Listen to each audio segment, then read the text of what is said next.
முகமும் வெந்நீரும் புனைந்த மெய்யும் ஜென்மமெல்லாம் புகழ் வடைந்த உக்கிரவேலா தண்டாயுதபாணி முன்னவனா மூத்தவனா அனைவருக்கும் முதல்வனாய் விளங்கும் கணநாதனுக்கு பின் பிறந்தவனே முருகனே செந்தில் தலைவனே மாயோன் மருகனே ஒரு கை மோன் தம்பி உம்முடைய தந்தைக்கால் எப்பொழுதும் மறவாது நம்பியே வாழும் இக்குறிஞ்சி நிலம் கொற்றவனுக்கு மகளாய் பிறந்து நம்பிக்கை மகளாய் பிறந்து நத்தமிழ் மொழியாய் அனைவரும் உள்ளவர்களின் உள்ளத்திலும் இல்லத்திலும் என்னை செல்லமாக வள்ளி வள்ளி வள்ளி என இடம்பெற செய்த அந்த கந்த பெருமானை எண்ணி துதித்துக் கொண்டே இருக்க வேண்டும். இருந்தாலும் மாதா பிதா குரு தெய்வம். ஏன்னா இந்த உலகத்துல நமக்கு கண்ணுக்கு தெரிஞ்ச கடவுள் முத கடவுள் யாருன்னு கேட்டா நம்மளோட மாதாவும் பிதாவும். பிறந்ததற்கு அப்புறம் வாழ்றதுக்கான வழிகாட்டி யார் அப்படின்னு பார்த்தா குருநாதர்கள். இந்த இடத்தில் இவ்வளவு கம்பீரமாக நிற்க காரணமாக இருக்கும் எனது குருமார்களின் பொறுப்பாளம் பணிந்து பின்பு நான்காவது தான் கண்ணுக்கு தெரியாத கடவுள் நம்மளை எல்லாம் வழி நடத்துறாரு அப்படின்னு சொல்லி எண்ணிக்கொண்டு வாழ்ந்து கொண்டு இருக்கிறோம். இதோ அந்த மாதாவிற்காக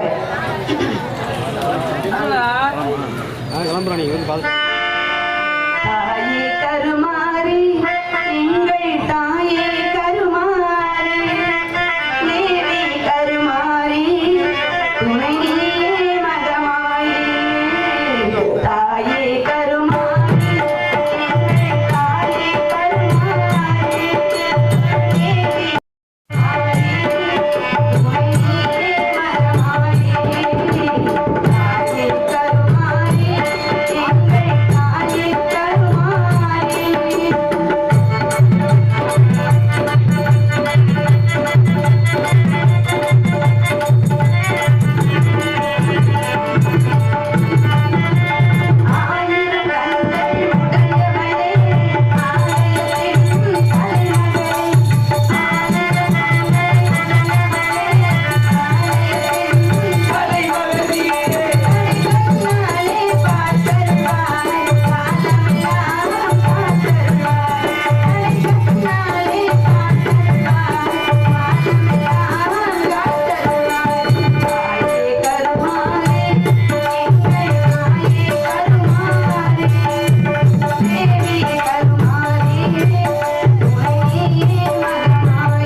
என்னாலும் எப்பொழுதும் எனக்கு மட்டுமல்லாது இந்த ஊர் மக்களுக்கும் உலக மக்களுக்கும் செல்வ செழிப்பையும் நீண்ட ஆயுளையும்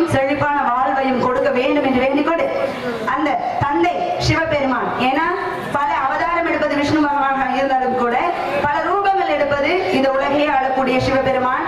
எப்படின்னு கேட்டீங்கன்னா, காசி மாநகரிலே வயதான பெரியவருக்கு 4 ஆண் மகன்கள் இருந்தும் அவருக்கு கிடைத்த பட்டம் கடைசியில பிச்சைக்கார பட்டம். எப்படின்னா 4 ஆண் மகன்களையும் பெற்றெடுத்து படிக்க வைத்து ஆளாக்கி சொத்து சமணம் சேர்த்து வச்சும் கூட அந்த பசங்க கடைசியில பிச்சைக்காரன் அப்படிங்கிற பட்டத்தை கொடுத்தாச்சு.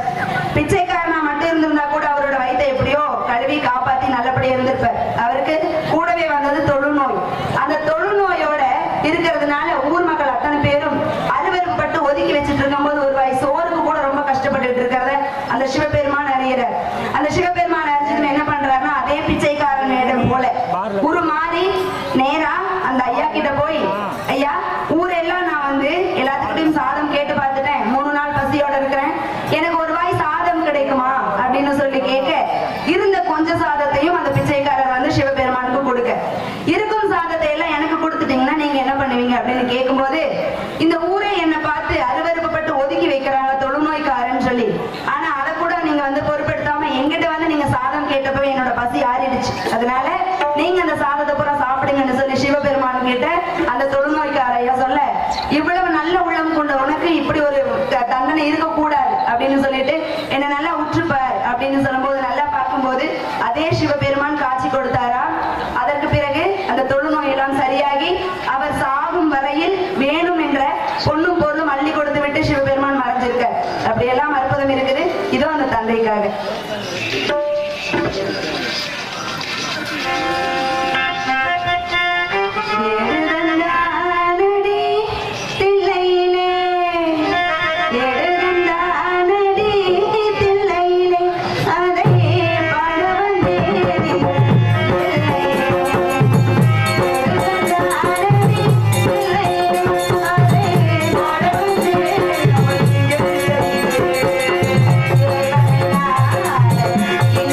Bye.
முருகப்பெருமானின் 3ஆம் கண்ணிலிருந்து 6 ருத்ர பொறிகளாக தீப்பொறிகளாக முருகப்பெருமான் கங்கையிலே பிறந்து சரவண பொய்கையிலே சரணடைந்து 6 கார்த்திகை பெண்களும் எடுத்து வளர்த்தி கொண்டிருக்கும் பொழுது கௌரி பார்வதி தேவியார் வந்து பார்க்கும் பொழுது 6 குழந்தைகளும் அழகழகாக தவழ்ந்து கொண்டிருக்கிறாரா. எப்படி என்றால் முதல் குழந்தை கருவிழி கண்ணுடனும், 2வது குழந்தை கண்ணாடி கண்ணத்துடனும், 3வது குழந்தை தேனூரும் வாயுடனும், 4வது குழந்தை முல்லைப்பூ விரலுடனும், 5வது குழந்தை தாமரைப்பூ பாதத்துடனும், 6வது குழந்தை சுருள் சுருள் கேசத்துடனும் தவழ்ந்து கொண்டிருப்பதை பார்த்து அள்ளி எடுத்தாலாம் ஓருடலும் 6 முகமும் 12 கண்களும் 12 கையும் ஆச்சாம். அதுக்குதான் அவருக்கு வாரி கொடுக்கும் வள்ளல் அப்படிங்கிற ஒரு பேரும் வந்திருக்கு. இதோ முருகப்பெருமான்.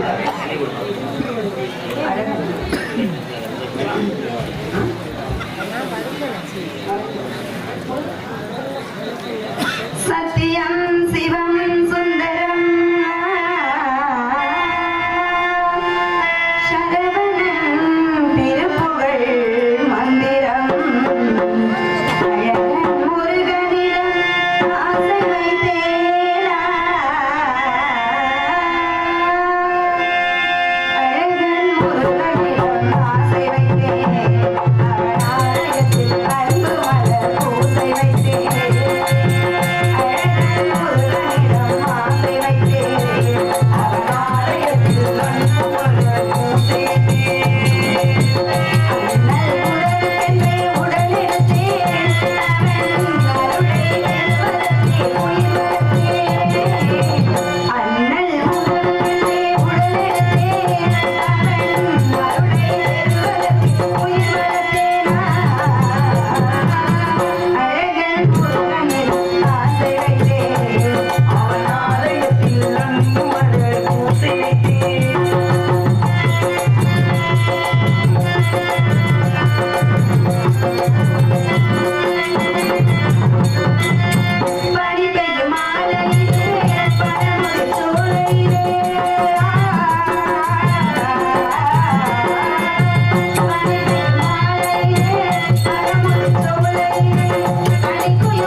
என்னடா இது வளர்ப்பு மகன்கிறாங்களே அப்படின்னு. ஏன்னா என் தந்தைக்கு 7 ஆண் மகன்கள் இருந்தும் கூட ஒரு பெண் பிள்ளை இல்லையே என்ற கவலை நீண்ட நாளாக இருந்து கொண்டிருந்த பொழுது அந்த முருக பெருமானை நோக்கி தவம்னு கூட சொல்லலாம், எனக்கு ஒரு பெண் பிள்ளை வேணும் என்று பிடிவாதம் பிடித்து கொண்டிருக்கும் பொழுது வள்ளிக்கிழங்கு தோண்டும் பழத்தில் குகா குகா குகா என்னும் சத்தம் கேட்டு போய் பார்த்தாங்களா, அங்க அழகான பெண் பிள்ளை இருந்திருக்கு. யாருன்னு கேட்க மாட்டீங்களா? நான் தான். ஆமா. அப்போ அள்ளி எடுத்ததும் முருகா, இத்தனை வருடம் எனக்கு வந்து பெண் பிள்ளை இல்லை அப்படிங்கிற குறை இருந்தது, அதை நிவர்த்தி பண்ணிட்டீங்க. அதுக்காக எங்களோட புள்ள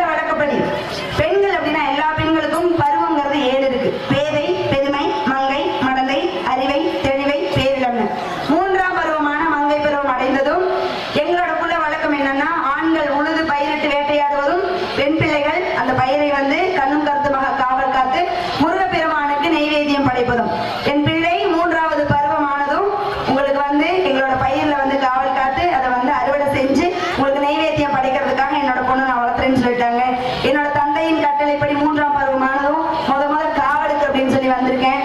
முத காட்டுக்கு போறோம், அங்க எப்படி இருக்கும் அந்த காடுன்னு ரொம்ப பயந்துட்டே வந்தேன். சரி. ஏன்னா விலங்குகள் அதிகமா இருக்கும்னு. ஆமா. ஆனா தெரியுது பக்கத்து காடு தான், நம்ம ஊர்ல இருந்து பக்கம் தான். ஆமா. அழகான காடு, எல்லாமே வெறும் மயில்களும் குயில்களும் தான் இருக்குது. கண்டிப்பா. அதனால பயங்கிறது இல்ல. அப்படியே இந்த மயில்களும் குயில்களும் விடிற வரைக்கும் இருந்தா நல்லா தான் இருக்கும். அவரோட கட்டளைக்கு என்னங்க நான் வந்துட்டேன். எங்க அப்பாவோட கட்டளைக்கு காவலுக்கு வந்திருக்கேன். ஆனா நான் இங்க இன்னொரு விஷயத்துக்கு வந்திருக்கேன் தெரியுமா? என்ன விஷயம்? மங்கை பருவம் ஆயிடுச்சுல. ஆமா. எங்களோட குல வழக்கத்துல சரி. உங்களை மாதிரி எல்லாம் அம்மி மிதிச்சு அருந்ததி பார்த்து கல்யாணம் பண்ற வழக்கெல்லாம் இல்ல. ஏன்னா அதுக்கெல்லாம் நிறைய வந்து பொண்ணு பொருளெல்லாம் கொடுக்கணுமாமே. அப்படி இல்லை எங்களோடது. நாங்க பருவம் அடைஞ்சதுக்கு அப்புறம் காட்டுக்கு காவலுங்கிற பேர் வருவோம். கண்ணு நிறைஞ்ச ஆம்பளைங்க இருந்தாங்கன்னா எங்களுக்கு பிடிச்சிருச்சுன்னா கூட்டிட்டு ஓடி போயிருவோம். கூட்டிட்டு ஓடி போயிருவோம். அதுக்கப்புறம் மறுபடி எங்க வீட்டுல வந்து அப்படியே கோவப்படுற மாதிரி கோவப்பட்டு திரும்ப கொண்டுட்டு வந்து சேர்த்து வாழ வச்சிருவாங்க. இதுதான் எங்களோட குல வழக்கம். எனக்கு வந்து யார பிடிச்சிருக்குன்னு தெரியுமா? தெரியாதா? தெரியவே தெரியாது. அழகா இருப்பாரு, உயரமா இருப்பாரு, சந்தன கலர்ல இருப்பாரு, புடிச்சிட்டே இருப்பாரு. என்னத்த வேலை? ஆமா, முருகப்பெருமான் அவர்தான். 5 வயசுல எரியா பருவத்திலே உனக்கு வாழ்வு கொடுக்குறேன் அப்படின்னு சொல்லிட்டு போன அந்த கந்த பெருமானை நினைச்சிட்டு ஏங்கிக்கிட்டு இருந்தேன். எனக்கும் அதுக்கான பருவம் வந்ததும் நானும் தேடி வந்துட்டேன். என்னால அவரை பார்க்க முடியல. ஆனா அவர் எங்கேயோ இருந்து என்ன பாக்குற மாதிரி ஒரு உணர்வு இருக்கு. அப்படியா? ஆமா. சரி சரி. எப்படி இருக்கு தெரியுமா? மறைந்திருந்து பார்க்கும் மருமமில்ல அழகர் மலையழகா இந்த சிலையழகா என்று மறைந்திருந்து பார்க்கும் மருமமில்ல அழகர் மலையழகா இந்த சிலையழகா என்று மறைந்திருந்து பார்க்கும் மருமமில்ல நவரசமும்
அப்படியா?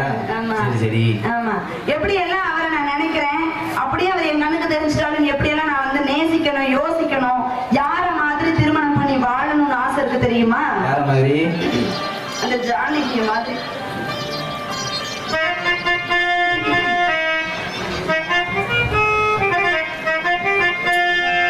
ஜானகி தேவி ராமனை தேடி இருவினை வாசல் திறந்து வைத்தாள்.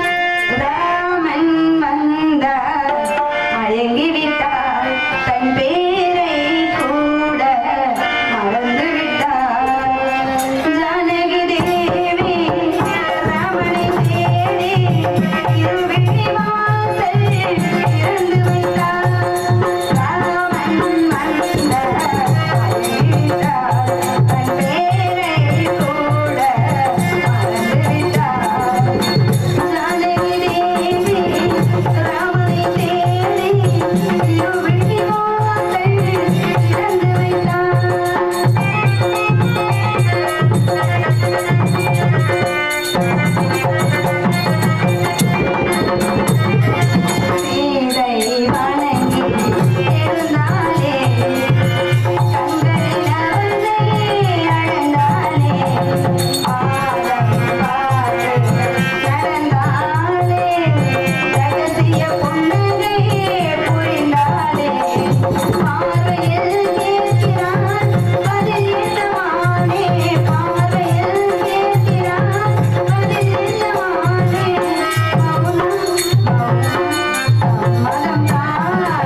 இல்ல என்னடா இது உப்புசம் தாங்க முடியாம வேர்க்கிறது தாங்க முடியாம வீட்டை விட்டு வெளியில வந்தா இவளுக்கு தொல்லை வேறன்னு நினைச்சு அப்படியெல்லாம் எதுவும் தோணுதா?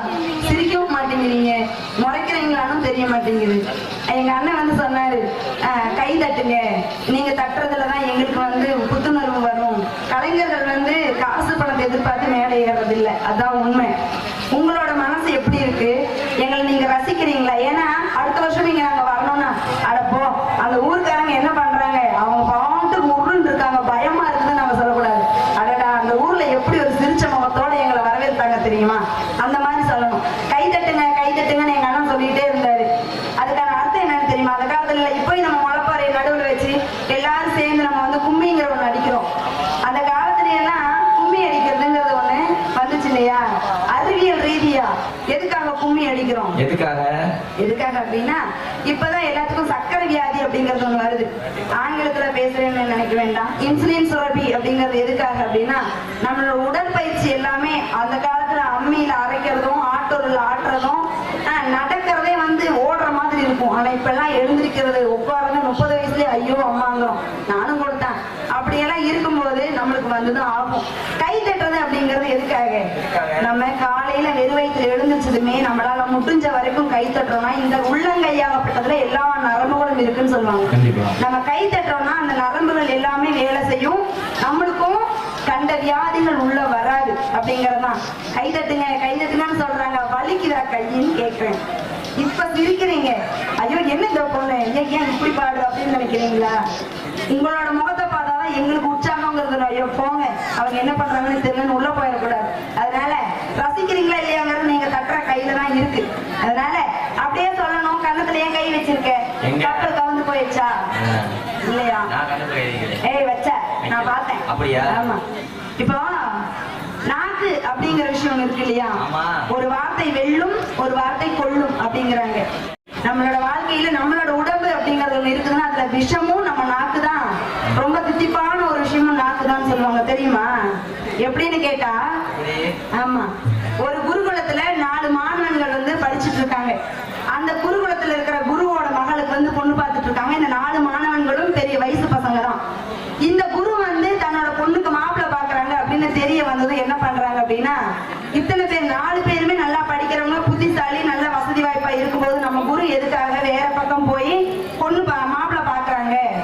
ஏன்னா அந்த 4 பேத்துக்குமே அந்த குருவோட மகள் மேல ஒரு கண்ணு, நம்ம வந்து கல்யாணம் பண்ணா நல்லபடியா வச்சுக்கணுங்கிற ஒரு எண்ணத்துல. அப்படி இருக்கும்போது வெளியில போய் நீங்க போய் எதுக்கு நீங்க மாப்பிள்ளை பாக்குறீங்க? எங்க 4 பேத்துல உங்களுக்கு யார பிடிச்சிருக்கோ அவங்கள யாரோ ஒருத்தர் நீங்க வந்து தேர்ந்தெடுத்துட்டீங்கன்னா மீதமுள்ள 3 பேர் நாங்க வந்து விலகிக்கிறோம்னு இந்த 4 மாணவர்களும் போய் சொல்ல, இதுவும் நல்ல ஒரு யோசனை தான். என்ன காரணம் அப்படின்னா 4 பேருமே புத்திசாலி, நல்லா படிக்கிறவங்க தான். அதனால வந்து சரி, உங்க 4 பேர்ல யாரு சிறந்த மாணவன், மாப்பிள்ளை எனக்கு வர்றதுக்கு யாருக்கு தகுதி இருக்குன்னு ஒரு போட்டி வச்சுக்கலாம்னு சொல்ல, என்ன குருவே சொல்லுங்கும் போது, நாளைக்கு நீங்க குருகுலம் வரும்போது இருக்கிறதுலே தித்திப்பான ஒரு விஷயம், நான் வந்து அதை பார்த்தாலே எனக்கு மகிழ்வா இருக்கணும், ரொம்ப சந்தோஷப்படணும், அதை பார்க்கும் போதே நான் வந்து சுவைச்ச ஒரு விஷயமா தெரியணும், அப்படி ஏதாவது இருந்ததுன்னா கொண்டுட்டு வாங்கன்னு சொல்லிட்டாரு. ஆமா, அப்படி இருக்கும்போது சரின்னு சொல்லி என்ன ஆயிடுச்சுன்னா, சரி அதே மாதிரி போயிட்டாங்க 4 மாணவன்களும். போயிட்டு வரும்போது 4 பேரும் 4 விதமா ஒவ்வொரு விஷயம், ஏன்னா தித்திப்புனா தேன் இருக்கலாம், இல்ல இனிப்பு பண்டங்கள் வீட்டுல செஞ்சிருக்கிறதா இருக்கலாம். இப்படி 3 பேர் வந்து இருக்கிற பொருள் நல்லா சாப்பிடுற பொருளா எடுத்துட்டு வந்திருக்காங்க. ஒருத்த மட்டும் ஒரு மூடி போட்டு ஒரு டப்பால வந்து மூடி கொண்டுட்டு வரான். என்னடா இது, அவங்க கையில தெரிஞ்ச மாதிரி கொண்டுட்டு வந்த 3 மாணவன்களை இந்த குருநாதர் பார்க்கல. அந்த மூடி கொண்டுட்டு வரான் பாத்தீங்களா, அதுதான் என்ன அப்படிங்கறது பாக்குறாங்க. என்னப்பா அது, எல்லாரும் சாப்பிடுற பொருள் கொண்டு வந்திருக்காங்க, இருக்கிற இனிப்பு, நீ என்ன கொண்டு வந்திருக்க? ஓ திறந்து காமி அப்படின்னு சொல்லும்போது திறந்து காமிக்கும் போது ஆட்டோட நாக்கு இருந்திருக்கு. ஆமா, டேய் உனக்கு ஏதாவது அறிவு இருக்கா? குருநாதர் வந்து மாணவன் கிட்ட ஆட்டு நாக்க கொண்டுட்டு வந்திருக்கிற, ஏன் இந்த மாதிரி கொண்டுட்டு வந்திருக்கிற அப்படிங்க. குருவே, எனக்கு வந்து மனுஷ நாக்கு கிடைச்சிருந்தா அதை தான் கொண்டுட்டு வந்திருப்பேன், ஆடு வர வழியில வெட்டிட்டு இருந்தாங்க, அதான் ஆட்டு நாக்க கொண்டுட்டு வரேன் அப்படின்னு சொல்ல. எதுக்குடா, நான் கேட்டது தித்திப்பான விஷயம், அதுக்கும் இந்த ஆட்டு நாக்குக்கும் என்ன சம்பந்தம்னு கேட்கும் போதுதான் சொன்னானா, வாழ்க்கையில ஒரு மனுஷனை வந்து ரொம்பவே, இப்ப ஒரு உதாரணம் சொல்லணும்னா, ஒரு ஆஸ்பத்திரி போறோம், மருத்துவமனை போகும்போது ஒரு நோயாளி அவன் சாகவே கிடக்குறானாலும் கூட நண்பர்களோ உறவினர்களோ போய் என்ன பண்ணுவாங்க, ஆறுதல் சொல்லுவாங்க. அவன் சாக போறாங்கிற விஷயம் தெரிஞ்சாலும் கூட உனக்கு ஒண்ணும் ஆகாதுடா, நீ சரியாகி வந்துருவ, நாங்க கடவுள்கிட்ட வேண்டிக்கிறோம், உனக்கு ஒண்ணுமே இல்ல அப்படின்னு சொல்லி தட்டி கொடுக்கும் போது அந்த நோயாளி ஆகப்பட்ட என்ன பண்ணுவான், ஓ இவங்க சொன்ன மாதிரி நமக்கு வந்து சரியாயிரும் போல அப்படின்னு அவனோட நேர்மறை எண்ணமே வந்து அவன் என்ன பண்ணுவோம், சரி பண்ணிடும், குணமாக்கிடும், சாக கிடக்கிற நிலைமையில இருந்தாலும் கூட. அப்ப இதை வந்து புரிய வச்சுட்டா அந்த குருநாதருக்கு அந்த மாணவன். மறுநாள் வந்து இங்க பாரு, சரி இது எனக்கு புரிஞ்சிருச்சு, இதுல நீதான் வந்து ஜெயிச்சுட்ட, நாளைக்கு நீ வரும்போது நீங்க 4 பேருமே இருக்கிறதுலயே ரொம்ப கசப்பான ஒரு விஷயத்தை எடுத்துட்டு வாங்க அப்படின்னு சொல்ல. இருக்கிறதுலயே கசப்பான விஷயம் என்னவா இருக்கும், பாவக்காய், கோவக்காய், அந்த மாதிரி கசப்பான விஷயங்கள் என்னமோ அந்த மாதிரி 3 பேர் போட்டுட்டு வராங்க. அவன் மறுபடியும் என்ன பண்றான், அதே ஒரு அந்த டப்பால அதே நாக்க திரும்ப கொண்டுட்டு வரான். இன்னைக்கு என்னத்துல மூடி வச்சு கொண்டுட்டு வர அப்படின்னு கேட்டா, திரும்ப திறந்து பாக்குறாங்க, அதே நாக்கு. என்ன லூசுன்னு நினைச்சியா கேக்குறான். என்ன அவரு குருநாதர், என்ன லூசுன்னு நினைச்சியா, நேற்றுதான் சரி அந்த நாக்க கொண்டுட்டு வந்து அதுக்கு வந்து காரணங்கள் சொன்ன சரியான காரணமா இருந்தது, ஆனா இப்ப மறுபடியும் அதே நாக்க கொண்டுட்டு இப்ப என்னடா சொல்ல போற, அது இனிப்புக்கான விஷயத்த சொல்லிட்டு கசப்புக்கு என்னடா அப்படின்னு கேட்கும்போது அவன் சொன்னானா, இருக்கிறதுலே கசப்பான ஒரு விஷயம்னா இந்த நாக்கு தான் அப்படின்னு. ஏன் அப்படின்னு கேட்கும்போது தான் சொல்றான், இங்க பாருங்க, இதே மருத்துவமனையே எடுத்துக்கலாமே, அவன் வந்து குணமடைஞ்சு நல்லபடியா வந்து வெளியில வர்ற நிலைமையில இருந்தா கூட அந்த பொறாம பிடிச்சவங்க இருக்காங்க இல்லையா, அப்படி இருக்காங்க, ஆஹா இவன் பொழைச்சிட்டானா, இவனை எப்படியாவது மன உளைச்சல் பண்ணியே ஆகணுமே அப்படின்னு நினைச்சு என்ன பண்ணுவாங்க, ஏன்பா உனக்கு இந்த மாதிரி விஷயம் தெரியாதா, டாக்டர் மருத்துவர் வந்து இந்த மாதிரி சொல்லியிருக்காங்க அப்படின்னு இல்லாத கூட சொல்லிட்டு போயிட்டா அவனுக்கு குணமாக அந்த ஒரு உடம்பு மறுபடியும் நோயா வாய்ப்பு இருக்கு கண்டிப்பா. இல்லையா? ஆமா. அதனாலதான் சொல்லியிருக்காங்க, வில்லம்பு சொல்லம்பு மேதினில் இரண்டுண்டு, வில்லம்பை விட சொல்லம்பே மேலதிகம், வில்லம்பு பட்டதரா என் மார்பின் பார்வையதான் என் குலம் சுட்டதரா என் ஆவிச்சும். எந்த ஒரு வார்த்தையுமே, ஏன்னா வார்த்தை அப்படிங்கிறது அழியாது. நம்ம பேசுறதை மறந்துடலாம், பேச்சு வாங்கினவங்களால மறக்கவே முடியாது. அடிய கூட மறந்துடலாம், ஆனா பேசுற பேச்ச மறக்கவே முடியாது. எந்த ஒரு வார்த்தைகளாக இருந்தாலும் கூட நிதானமாக பேசணும் அப்படின்னு சொல்லிட்டு அந்த கந்த பெருமானை நினைச்சு எப்படி எல்லாம் ஊறிக்கிட்டு இருக்கேன்னு தெரியுமா? எப்படி கங்கை கரை தோட்டம் கந்தன் நடுவினிலே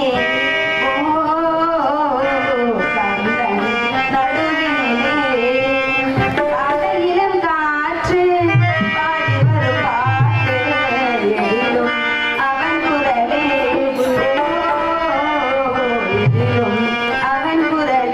எதிலும் அவன் குரலே.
எப்படிங்கிறதே தெரியாது. அப்படிலாம் இருந்தாலும் கூட மிக மிக குறுகிய நாளில் இந்த நாடகத்தை மிக சிரமப்பட்டு எங்களுக்கு ஏற்பாடு செய்து கொடுத்த பி புத்தானத்தைச் சேர்ந்த நாடக அமைப்பாளர் பி பழனி அவர்களுக்கு விழா கமிட்டியின் சார்பாக ரூபாய் 500 அன்பளிப்படுத்தி நன்றியை தெரிவித்துக் கொள்கிறார்கள். அன்பு அண்ணன் நாடக அமைப்பாளர் பழனி அவர்களுக்கு அன்பளிப்படுத்தி பெருமை சேர்த்த விழா கமிட்டியாளர்களுக்கு நாடக கலை குடும்பத்தின் சார்பாக நன்றி. வணக்கம்.